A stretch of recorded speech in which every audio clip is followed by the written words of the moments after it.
Elon Musk, Ketanji Brown Jackson, and Amir Locke. I'm Eric Miller, and this is The Square Circle.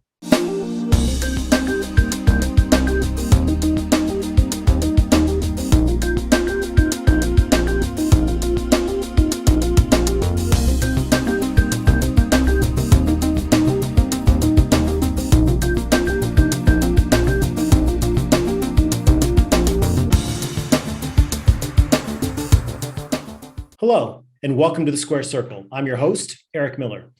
Joining us today, our libertarian attorney from Florida, Addison Hosner. Welcome back, Addison. Thank you for having me again. Glad to be here. Conservative writer and editor Brian McNicoll. Good to see you, Brian. Hey, good to see you. And progressive Isaiah Poole of the Democracy Collaborative. Welcome to the show, Isaiah. Glad to be here. This week, Tesla CEO Elon Musk got into the social media business by purchasing a controlling stake in Twitter and landing a seat on the company's board. Here's the story from CBC News. Elon Musk is taking an old saying to a new level: put your money where your mouth is, spending nearly $3 billion to buy up 9% of Twitter. Founder and CEO of electric car giant Tesla and aerospace firm SpaceX, Musk is one of Twitter's most high-profile users. Ladies and gentlemen, Elon Musk! He's got more than 80 million followers. I think if I just posted that on Twitter, I'd be fine. But he's also one of its most controversial users, from using it to pump questionable cryptocurrencies to a tweet about taking Tesla private at a fixed share price. That eventually saw him step down as chair of the company. Musk hasn't said anything publicly about his intentions, but he is known for making big moves. Let's begin with Brian. What should we make of Elon Musk's latest move here? Well, I think what he's interested in is free speech. There's a lot of worry on Twitter now that he's going to reinstate Trump and reinstate Alex Berenson and all these people that they have banned. I don't know that he has the power to do that right off. It's a 12-person board, and obviously the person who has the most stock has more say than the other board members. But it doesn't appear that he can just come slash and burn it through it like that. But I think he's going to start momentum toward that. If the news, was so good for the company that he made back the money he invested in it in about 2.5 hours with the rise of the stock prices. So he essentially got control of Twitter for free. But you have to have the money to put up. There's a limited number of people who can do that. But I think it's a new day for Twitter. I think that they're talking about a correction button, where you can go and correct your tweets, which is kind of a sore point with some people. But he is definitely talking about there's viewpoint discrimination on Twitter now. It's blatant. It's not even, they're not subtle about it. And I think he wants to bring an end to that. And I think that's where this will go. Isaiah, what are your thoughts on the news of Elon Musk's purchase? Well, I think it raises some very important questions. When you have a platform like Twitter, and we should also include Facebook and some of these other platforms that reach billions of people, can move governments, can move markets. There's a fundamental question about whether one person should have that much control, even a small board of people should have that much control without some level of public accountability. And, I would say that if it was Elon Musk or anyone, I think we really have to start thinking about how we make these companies publicly accountable. One way to do that is change the ownership structure so that there is a public ownership stake in these kinds of companies where they have that level of power and impact. Certainly looking at things like the Communications Decency Act so that we can have a more balanced and more nuanced look at how speech on these platforms are regulated and moderated because it's important that free speech, while we want to maintain free speech, we also want to make sure that these platforms aren't weaponized in ways that are fundamentally destructive to individuals or to our society. Addison, do you agree with Isaiah's perspective there?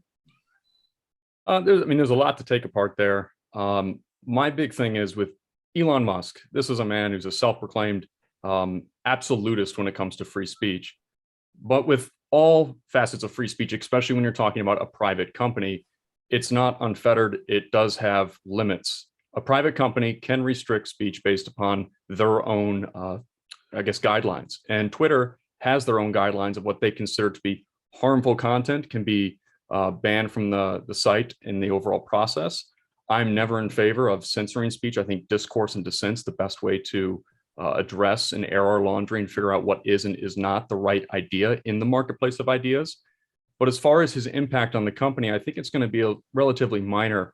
His influence is going to come primarily from what he's already been doing, which is creating these polls that polls his millions of followers asking, like Brian mentioned, do we want an edit button on Twitter? And a vast majority voted yes.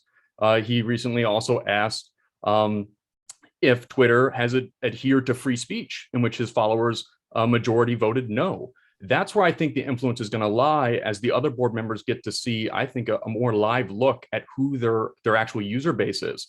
That's how we are able to control Twitter, is by using it. I personally am not big on Twitter. I find it to be somewhat clustered with noise, just overall dissent and agreement and everyone kind of saying their own thing, but nothing really cohesive. So if you just don't use Twitter, well, then you're not going to be affected by this. But the overall arch of him getting an ownership stake and being on the board, the influence will be met, I don't think, based upon his ability to vote or make decisions, but based upon the influence of his followers now being directly seen by the other board members. Addison says, it's a private company, right? So I'm not sure, what the public gets to tell them to do, right? So, right now they're getting away with, taking people's accounts away, removing tweets, removing their followers and so forth. And, where is if it's publicly accountable, how are they able to do that? So, I think there's something to, the other thing going on here is, of course, Section 230, which says that they're a platform, they're not an editor, right? That you didn't, since Twitter didn't develop the content, you can't really sue Twitter for what it says. Well, that's okay. If you're going to do that, then you can't take off viewpoints you disagree with, because if you're taking off viewpoints you disagree with, you're an editor. You're the Washington Post. Washington Post, they only put in the opinions they agree with, right? They're free to do that. So, if you're an editor, then you are responsible for the content on there, and you are liable to be sued. So I think that's where a lot of this, I think he's trying to put them on the side of history to where they are not accused of viewpoint discrimination, because it messes up with their tax status, basically. I mean, if we want these platforms to be private, and then, what the First Amendment says is, if, I get to control what gets said in my house, right? And so neither liberals nor conservatives can complain if either one of those sets of voices gets shut out. By the way, Twitter has come down hard on progressives as well as conservatives, and there are examples of that. So it's not just on one side of the aisle.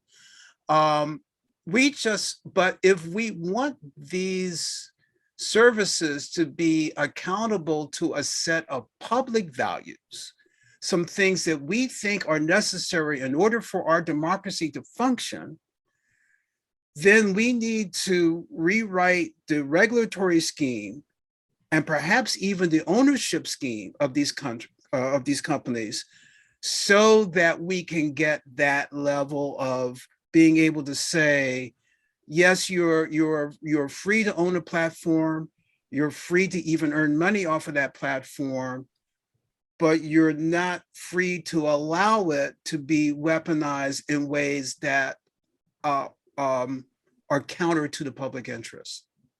Well, but who decides what's the public interest?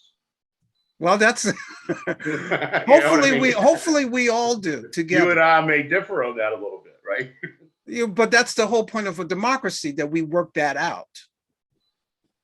But I mean, but again, you're saying, Twitter owns Twitter. So we don't get to work that out for Twitter. Twitter works that out. And this currently, no, we don't. You're right. I would add that there has been one holding. There's a doctrine called the public forum doctrine, that if a private company takes the place of a state actor in a typical public function, that they are going to be governed under the same rules as if it's the government asserting themselves, in which case the censorship of speech would be a problem. And that's only been held one time, and it was when Donald Trump was tweeting and then removing viewpoints and comments to his tweets that he disagreed with, or whoever was operating the presidential account. They held that that, in fact, was a public function, and thus that was a violation of the First Amendment. The POTUS account. Yes, the POTUS Wasn't account. his personal account. Yeah, it was the POTUS account. So they viewed that as an act of government censorship. So, you know, that's something just to keep in mind. The court has dealt with these issues, but other issues where people have tried to make Facebook or Twitter a public forum, those have been denied. So as we move forward, again, for all of this is kind of a case of first impression. This type of technology wasn't around even 20 years ago. So I think we're going to see this really rapidly increase, and how we do get this government public accountability when it comes to information and disinformation or whatever have you. Also this week, the Senate confirmed Judge Ketanji Brown Jackson to the United States Supreme Court, making her the first Black woman to serve on the nation's highest court. Isaiah, what has struck you the most about the nomination and confirmation of now Justice Jackson? Well, first of all, just the nature of this moment where we finally have a Black woman on the Supreme Court, and the promise of a Supreme Court that is just a little bit more representative of the country as a whole. But also was really concerned me about this process is the ringer that she was sent through, and the nature of the ringer that she was sent through. Confirmation processes historically have not always been pretty. But this was one of the ugliest. And, you know, to have now Justice Jackson, or soon to be Justice Jackson, queried the way that she was, made out to look like she was she supported pedophilia, that she supported criminals being let loose on the street, that she was somehow not going to bring to the job of being a Supreme Court justice a level of intellectual rigor, that she was just a mouthpiece for the left, which, by the way, as a member of the left, I can tell you that she is not. A lot of us on the left actually had reservations about her, but we respected the intellect that she brought to the table. And it was astonishing to me that there were so many times where the discourse during the confirmation histories was in the gutter, as opposed to the level of where she operates in terms of the judicial philosophy she uses to render judgments in cases. I think Robert Bork, Brett Kavanaugh, Amy Coney Barrett, Clarence Thomas, Miguel Estrada would all take issue with whether this was a rough treatment of a court nominee. It's obviously it doesn't hold a candle to the circus that surrounded the Kavanaugh nomination.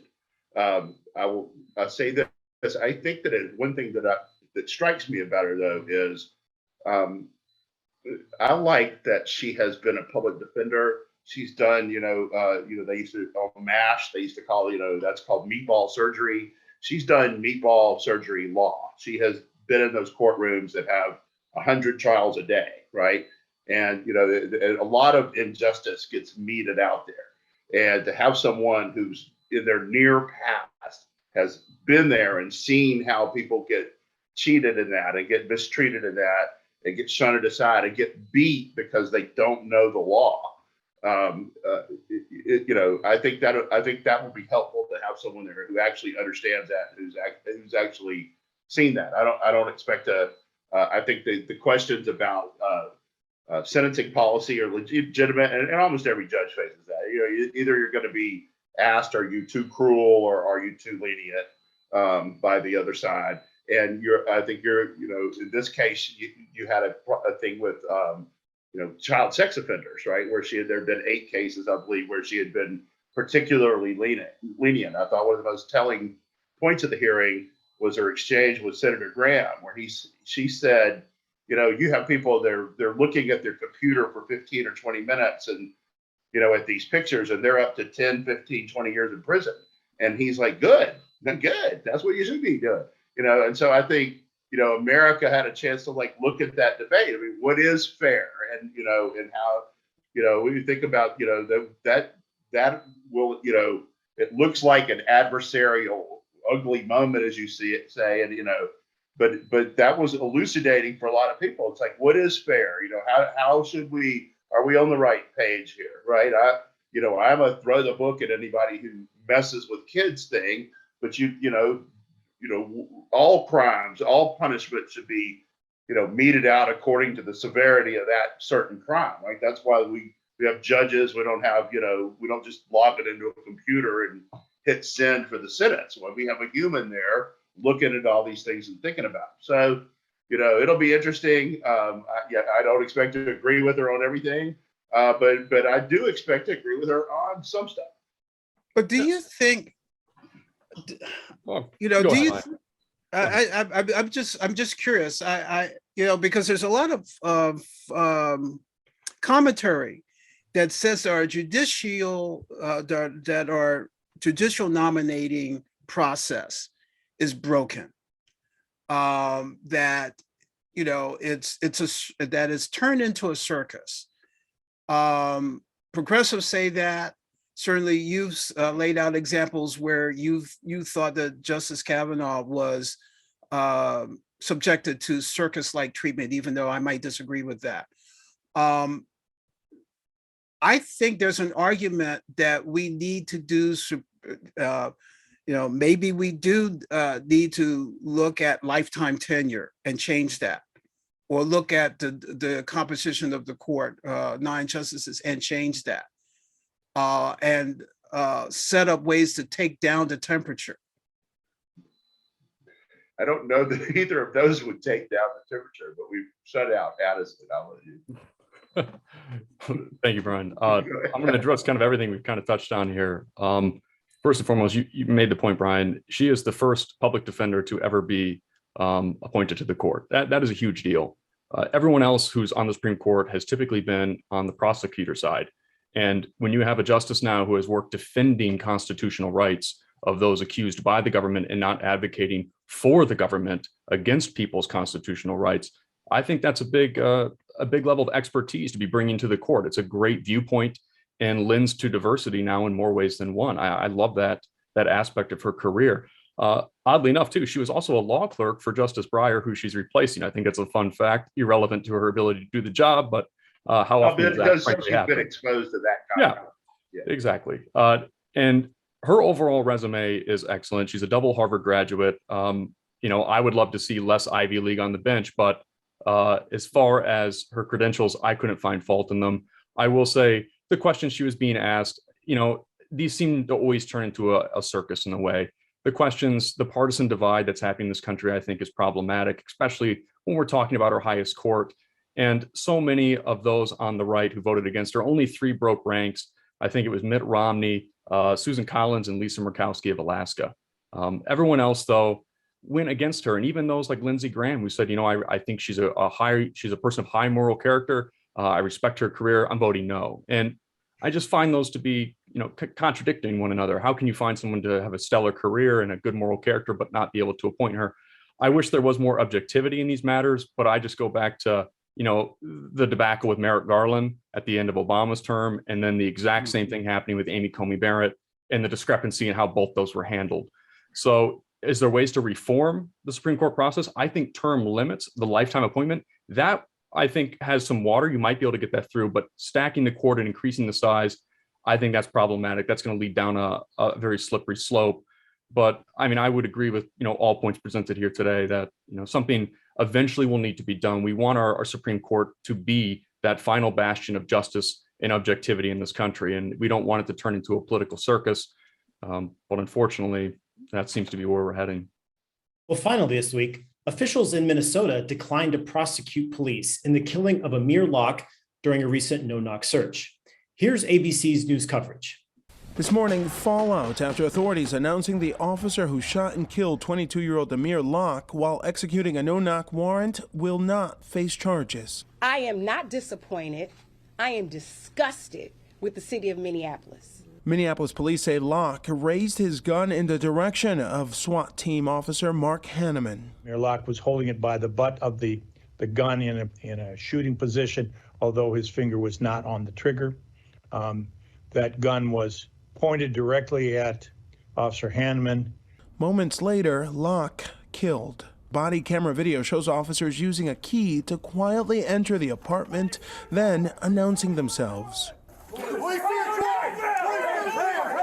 Inside, on the couch and under a blanket at his cousin's apartment, Locke appears to be woken up by the commotion and then seen with a gun in hand, Hanneman firing 3 shots.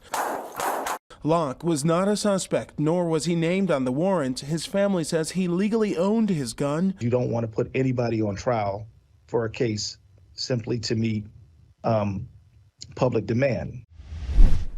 Let's begin back with Addison. Where does this go from here for either the Minneapolis Police Department or the family of Amir Locke?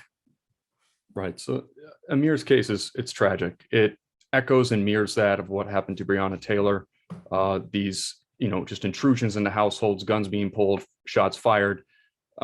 This happened back in February of this year, so it's been kind of stewing until now. We finally get the verdict that no prosecution is not going to bring forth those charges. What can be done is really now just a civil action. The Locke estate will have to bring a claim for wrongful death or whatever other attempted maybe manslaughter charges. I don't think you would get any type of murder to stick in this case, but the big issue here I'm going to address, and I think it's going to once again stoke civil unrest. Qualified immunity is going to rear its head in this one. And there's 2 prongs to qualified immunity. You need to first determine, is the behavior reasonable by the hypothetical officer in this position, and then 2, is there a clearly established law in the past that says that this action was in fact unconstitutional. Unfortunately, in this case, you can make the argument that maybe there was some unreasonableness, but I'll touch on that in a second. But 2, there is no clearly established law that's saying the officer's conduct in this case is unconstitutional. They had a valid search warrant. They came into the property, and that's how that's going to go. So unfortunately, I think qualified immunity will dismiss this case before it even gets off the ground. But I turn the viewpoint from a legal perspective on this.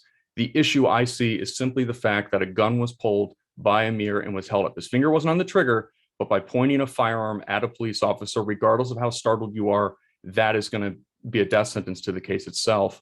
I think no-knock warrants need to be completely reformed. And if I'm not mistaken, Minneapolis is actually implementing reformation of their no-knock process here this Friday, where they're going to have to give 20 seconds pause.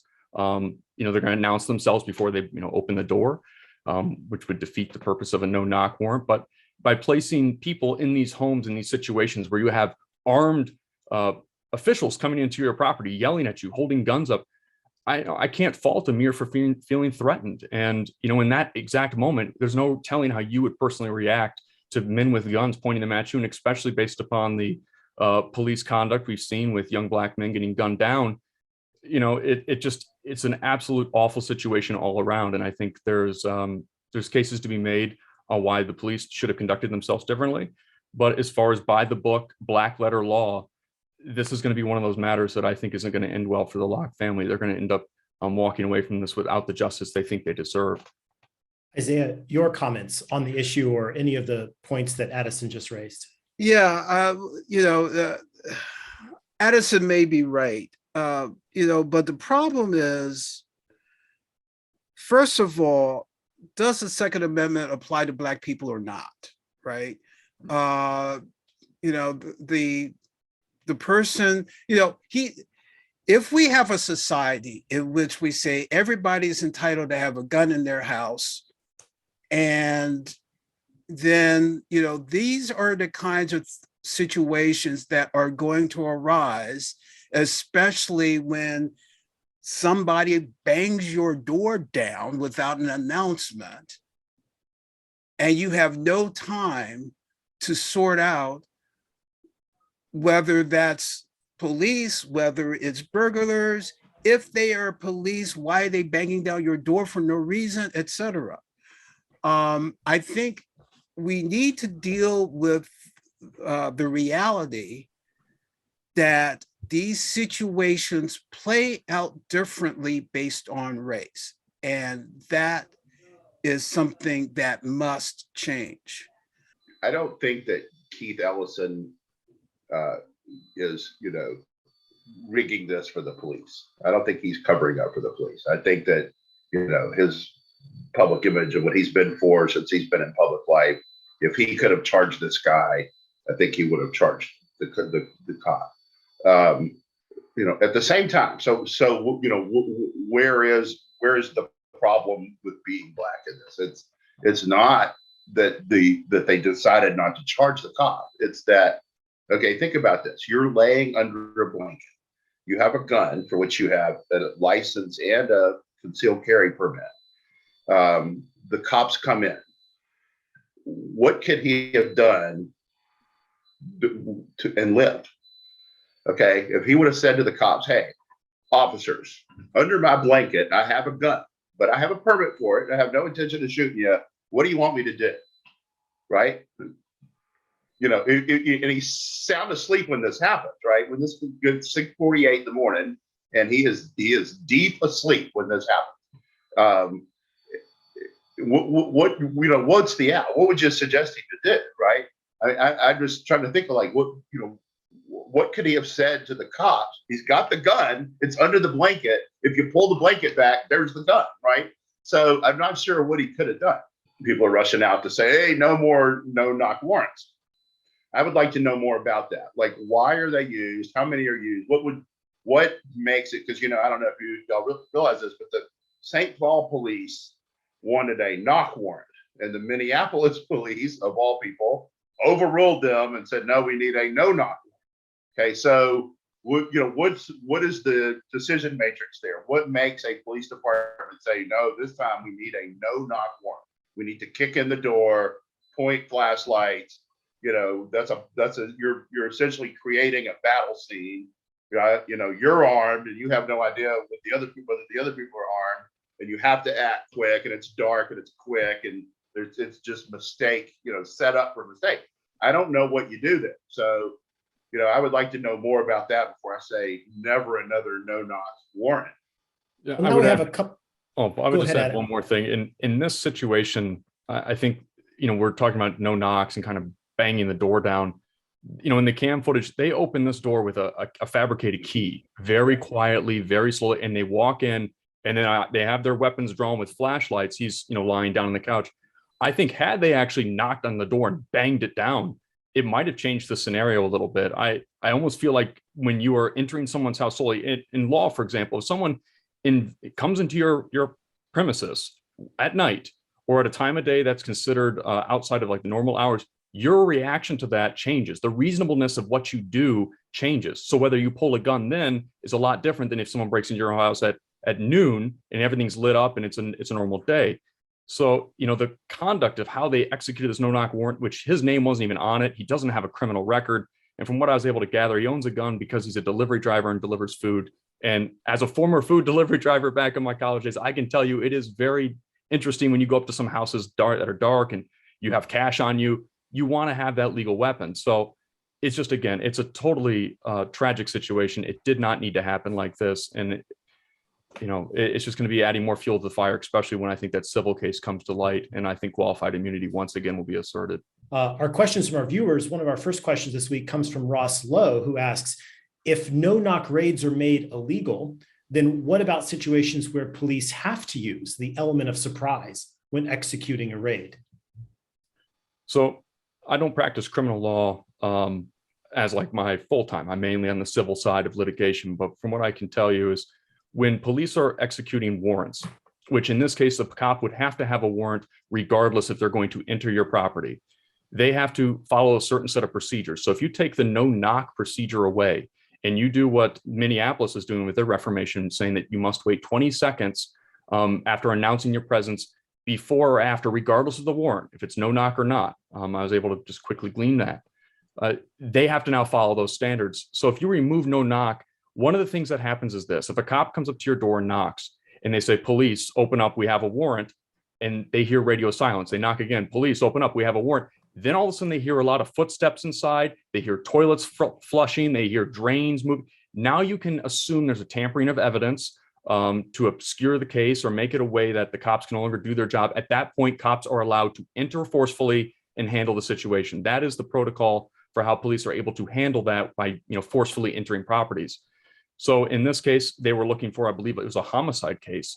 So entering quietly might be to their advantage because the person inside might have a weapon that they'd intend to use against the police. But it's just kind of the cost of doing business. I'd imagine there's no easy answer to this one, and we'd have to reform no knock. And if we're going to do it, you'd have to be really certain that you are going to the right place. You have identified the visuals of the person you're looking for. And once again, the cops have to do everything by the book. If they don't, any evidence they seize, anything they do will be a violation of constitutional rights. Fruit of the poisonous tree evidence will be thrown out in court and your case is destroyed. So this all comes down to your constitutional protections under the Fourth Amendment and how the police are to govern themselves. So a world without no knock warrants, we'll see what the repercussions of that would be. But in this case, I think it would have saved a life. I think both the thing that the Minneapolis police are talking about enacting this weekend, and there's legislation that is being considered. Minnesota legislature carves out an exception for extreme cases where you can still do it. Well, now it's time for the most underreported story of the week. And let's stay with Isaiah. Isaiah, what's your most underreported story of the week? Well, President Biden signed into law a bill that would reform the finances of the Postal Service and would lift from the Postal Service a burden that is carried for a number of years regarding its pension plans, and no longer has to pay its pension bills 50 years in advance. And that will help the Postal Service come to a level of solvency. That's the good news. But the news that is not so good for the planet is that Louis DeJoy, who's the chairman of the Postal Service, is buying dozens and dozens of gasoline-powered mail trucks when the Biden administration wants those trucks to be electric. This week, the House Oversight and Reform Committee had DeJoy in a hearing to press them on this. And the thing is that the Postal Service is making a 20-year decision to either buy a bunch of trucks that are literally no better than the trucks they have now in terms of gas mileage and pollution, or switch to a predominantly electric fleet, which is what a lot of private delivery services are looking to do. Let's stay with Brian for your most underreported story of the week. So a lot of progress being made on the investigations into Hunter Biden's laptop and into the John Durham investigation. Developments of both of those this week. People in Delaware are saying that Hunter Biden is pretty close to being indicted for the shakedown of foreign countries, essentially selling foreign policy outcomes. And I'm not sure what the firewall is between him and the president. Also implicated are the president's brother, James, and the first lady in the filings that came out in the last day or so on the Hillary Clinton side of the 2016 election side. Durham has now said that he considers Perkins Coie, Fusion GPS, the Hillary Clinton campaign, and other people all to have been involved in a joint criminal venture. So, when they get indicted, the indictments will hit all over Washington. And it appears that Michael Sussman, who had already been indicted, who's a Clinton campaign attorney, has already pleaded guilty to one charge and is looking to make a deal on the other. So, you're not reading much about it, but those investigations are heating up, and it'll get to a point where it won't be able to be ignored anymore.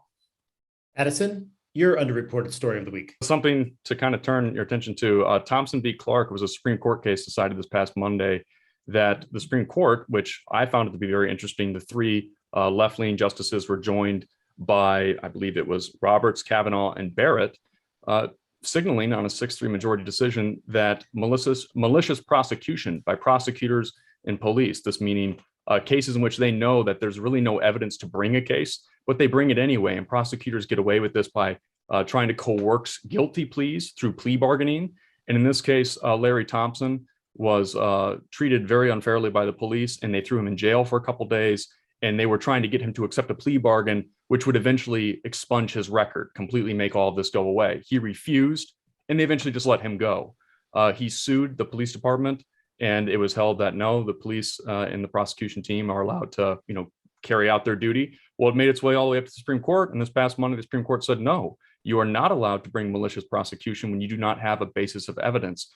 Well, my friends, that's all the time we have for this week. Thanks to our guests, and thank you to our viewers and listeners of The Square Circle. I'm Eric Miller. Please subscribe to our YouTube channel and like this video or give it a 5-star rating on your podcast platform. Take care, and we'll see you next week.